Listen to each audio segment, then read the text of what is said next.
According to the National Electrical Code, specifically Section 230.70A, each service disconnecting means must be located outside of the building walls at a readily accessible location.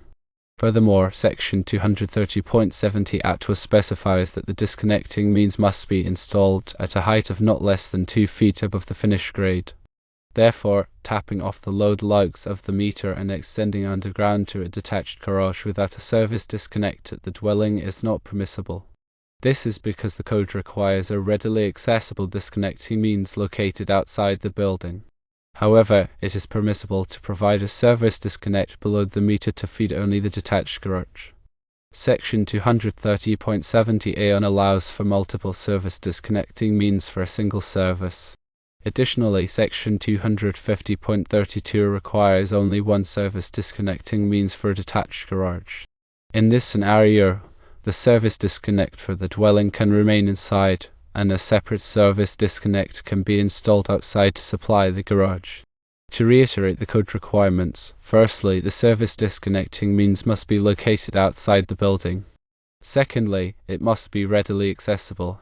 And thirdly, it must be installed at a height of not less than 2 feet above the finished grade.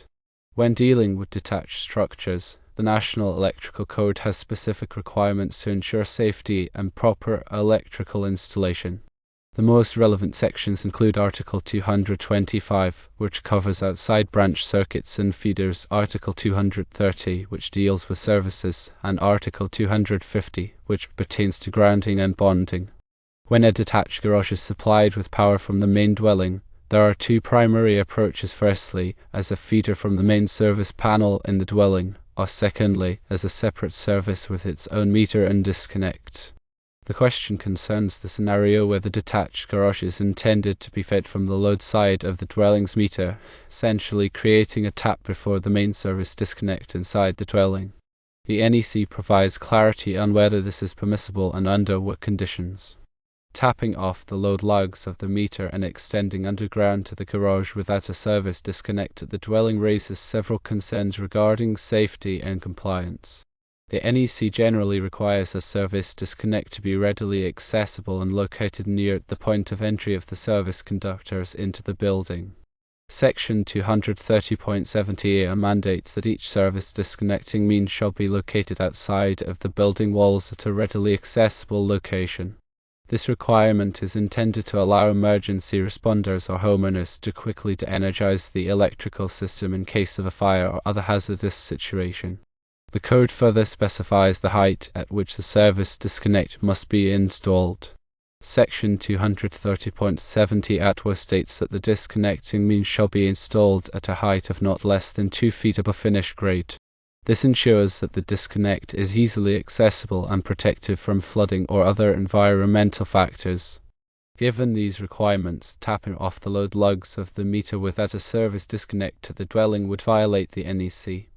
The absence of a readily accessible disconnect means that the electrical system cannot be quickly de-energized in an emergency, posing a safety risk.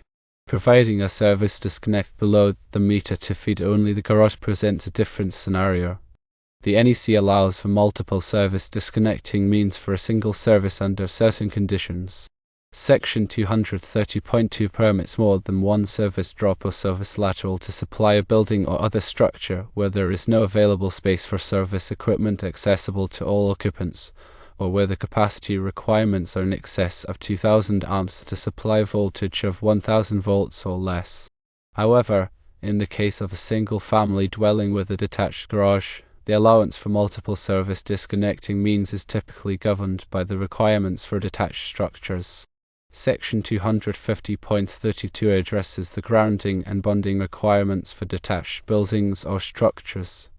It states that the grounding electrode system at the detached building or structure shall be connected to the grounding electrode system of the building or structure supplying it. This ensures that both structures are at the same ground potential, minimizing the risk of electrical shock. Regarding the service disconnect for the garage, the NEC requires only one service disconnecting means for a detached garage. This means that a separate service disconnect can be installed outside to supply the garage, while the service disconnect for the dwelling remains inside. This arrangement complies with the code as long as the disconnecting means for the garage meets the requirements of section 230.70 and ATWO, namely that it is located outside the building walls, is readily accessible, and is installed at a height of not less than 2 feet above finished grade. The specific requirements for the size and type of conductors used to feed the detached garage are determined by the load calculation for the garage. Article 220 of the NEC provides the requirements for calculating branch circuit, feeder, and service loads.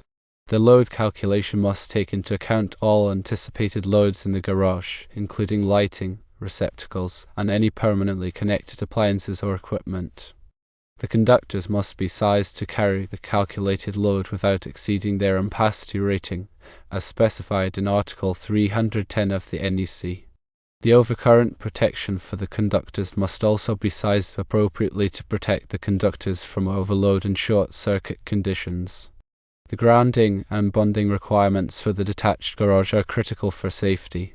Section 250.32 requires that the grounding electrode system at the detached building or structure be connected to the grounding electrode system of the building or structure supplying it. This connection can be made using a grounding electrode conductor run with the feeder conductors, or by establishing a separate grounding electrode system at the detached structure and bonding it to the main grounding electrode system. If a grounding electrode conductor is run with the feeder conductors, it must be sized in accordance with Table 250.122 of the NEC based on the size of the ungrounded conductors. If a separate grounding electrode system is established at the detached structure, it must consist of one or more of the electrodes specified in Section 250.52, such as a ground rod, ground plate, or concrete encased electrode. The grounding electrode system must be bonded to the building's metal water pipe, if present, and to any other available electrodes.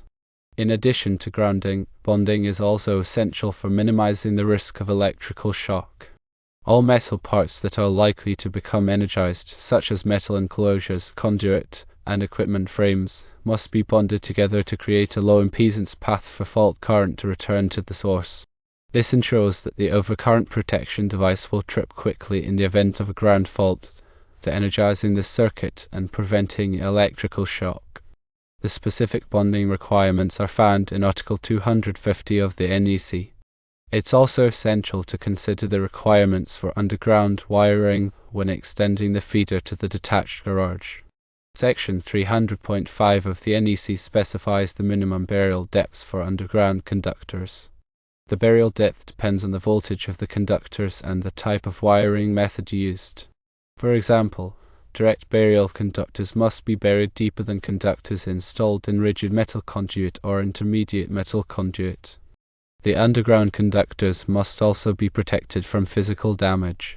This can be achieved by using rigid metal conduit, intermediate metal conduit, or Schedule 80 polyvinyl chloride conduit. Alternatively, the conductors can be installed with a warning ribbon placed above them to alert excavators to their presence.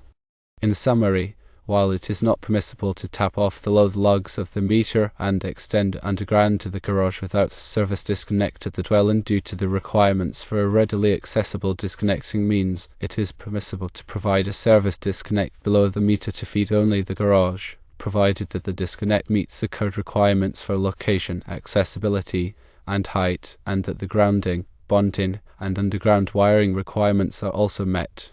It is always recommended to consult with a qualified electrician to ensure that any electrical work complies with the NEC and local codes. This ensures the safety and proper functioning of the electrical system. The importance of adhering to the National Electrical Code cannot be overstated. It is designed to protect people and property from electrical hazards. Failure to comply with the code can result in serious injury, death, or property damage. In addition to the NEC, local codes and regulations may also apply to electrical installations. These codes may be more stringent than the NEC in some cases, so it is essential to check with the local authorities to ensure compliance. Electrical work should only be performed by qualified individuals who have the knowledge and experience to do the job safely and correctly. Working with electricity can be dangerous, and even a small mistake can have serious consequences. Hiring a licensed electrician ensures that the work will be done in accordance with the code and that the electrical system will be safe and reliable.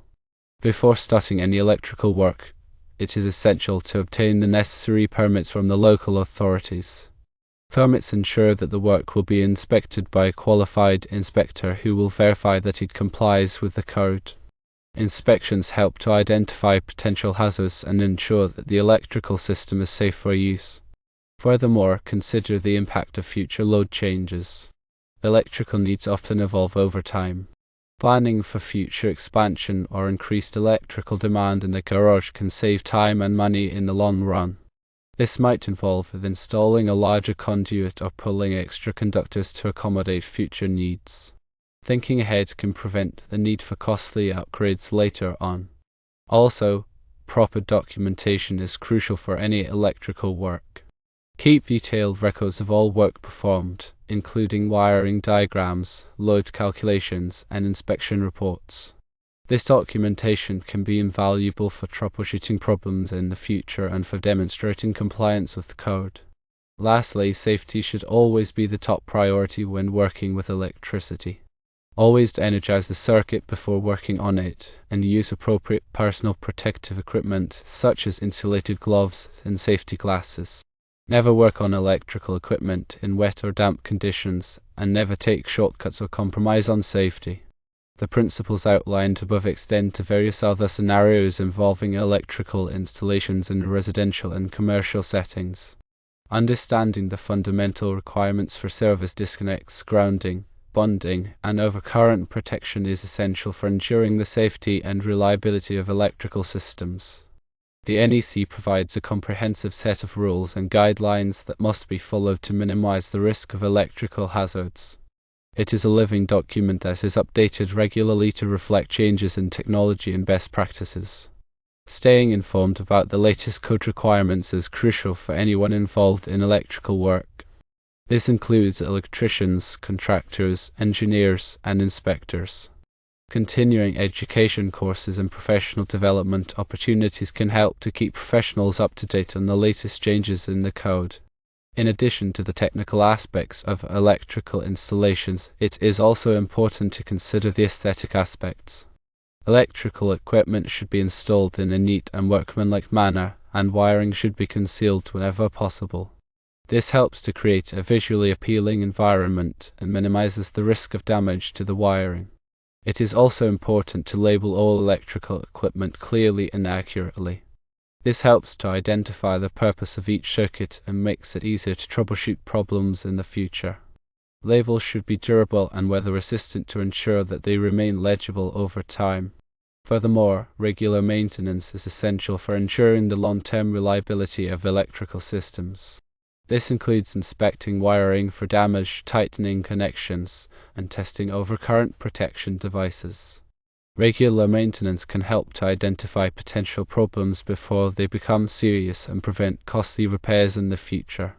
Consider engaging a qualified electrician to perform regular maintenance inspections. The final recommendation is to cultivate a culture of safety. Electrical safety should be a top priority for everyone, not just electricians. Homeowners and business owners should be educated about the potential hazards of electricity and how to prevent accidents. This includes teaching children about electrical safety and ensuring that everyone knows how to respond in the event of an electrical emergency.